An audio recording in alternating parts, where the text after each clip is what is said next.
So today I'm going to resurface our bamboo worktops. Now they've taken a bit of abuse since we've moved in. We've not really kept on top of maintenance with them, so they are looking a bit worse for wear. I've not done this before. I've looked at a few guides on YouTube, you know, the usual. I think I've got a handle on what the steps are that I need to do to accomplish a good finish.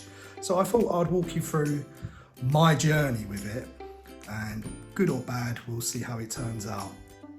So I'll take you through the tools I'm going to use and the products I will be applying to the finish. So let's have a look at that. So the first tool I'm going to be using is this scraper. Now it has been prepared in a bit of a different way. I've basically leveled off the edges and burled them. I can show you the process of that or link a video which does a lot better job at explaining the process than I can do, because I basically just followed that video. So I'll put a link so you can follow along with shaping these.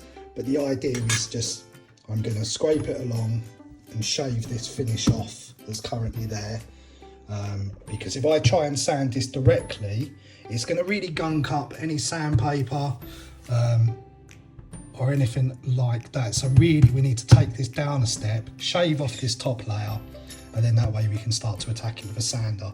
But we'll get to that a bit later. I mean, as you can see, it's not really bad, but it does need a bit of a sand in places, and it does need recoating. Now, these are the smaller parts to the worktop. There is a lot larger piece that I will do. I won't show it just yet because it's got all of the stuff that was here on it, so it's a bit of a mess, but we will get to the larger piece. But the idea was I would start on something small, see how it goes, and then from there we can progress on to the bigger one. So I decided to go for this hard wax oil. I've seen some people use it. The results were particularly good. It's not exactly the cheapest, but from what I've read, it's a really good finish. It hardens, it's food safe, it's got a really nice finish to it. Again, I'll put any links for Amazon for that, and that's what that is. So first things first, what I'm going to do is I'm going to take my scraper with the burled edges, and I'm going to come with the grain and take off this top layer. I haven't actually got anyone to hold my phone, so what I'll do is I'll do this and then we'll come back once that top layer's off. So just a quick just a quick update. You can see that by using this burled edged scraper, I'm managing to come against the grain, come with the grain, and you can see I'm building up a nice little pile of sawdust here from the top. So all seems to be going well at the moment. We will come back and look once I've done more. So this is a side that hasn't been touched as a reference point. And here you can see the one that I've scraped that top level off. Feels nice and smooth. Now it's on to sanding. Okay, so just a quick update here. I've scraped it and then got my small multi-tool out with the sander attachment. I probably will go and get my big sander out, but this was just the closest to reach. I have got a 60 grit piece of sandpaper on that, and I'm taking that back a bit further now with the sander. I can feel the grain, it feels nice. Looks a lot better. I mean, I've still missed some areas you can see over here. I need to give that a bit more of a sand.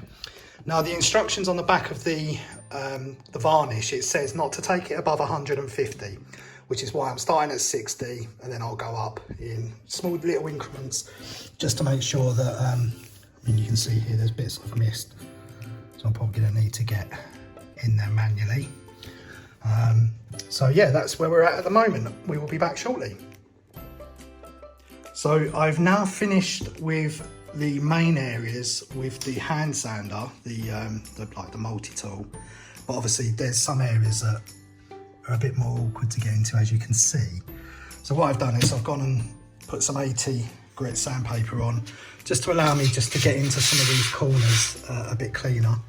I'll get this all around the same kind of texture over, and then we will show you after. So I finished sanding with the hand sander and the multi-tool. I've gone up from 60 grit to 80 grit to 120 grit. We got a really nice finish on this now. I can show you if I can focus in on that.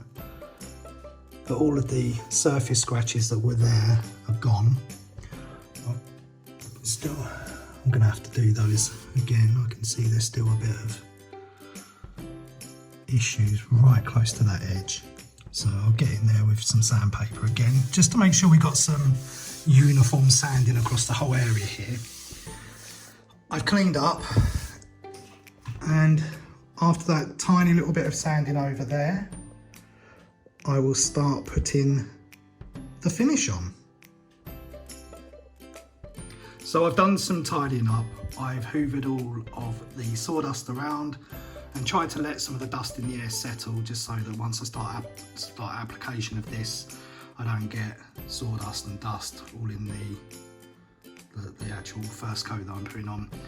As I say, I'm not a professional. I've literally just looked this up on YouTube, and I've just kind of followed a bit of common sense. But this is the hard wax oil that was recommended. I think it's about £25 a tin, maybe it's a bit more. So I'm gonna open this, give it a stir, and then, where's my brush gone? That's always helpful. I have no idea. And then I'm just gonna brush it on in the direction of the grain. It's important when working with wood, when sanding and applying any varnishes, paint, and always go in the direction of the wood. I don't know why. I guess it's to stop scratching if you're sanding, and I guess it's to ensure that the varnish properly soaks into the grain when you're applying the top layer. So let's crack this open, give it a stir, and apply the first layer, and then we'll have a look. Okay, so I've put the first coat on, and as you can see, it's shining really nicely now. We need to wait between 4 and 6 hours for this to dry before we can denib the surface and then apply a second coat. So let's leave this 4 hours, come back and we'll see what it's like after that. And here we come to the final finished product, so to speak. So I waited for the first coat to dry. Didn't really have to do too much in terms of denibbing the surface or anything. It was quite a nice even coat. Put the second coat on, left that to dry, and then I used a Scotch pad. I think that's what these are called. Like a very, like the kind of thing you find on top of a sponge, and gave that a once over with that, just to bring some of the nibs that were left on the second coat and to give it a nice shine throughout. But as you can see, all of the scratches that were in the surface are gone. We've got a nice coat, and hopefully a good few more years out of this side. We've got the other large side of the kitchen to finish, so me and my wife are actually both gonna do a walkthrough on that, so I'll upload that when I get a chance. Thank you. Bye-bye.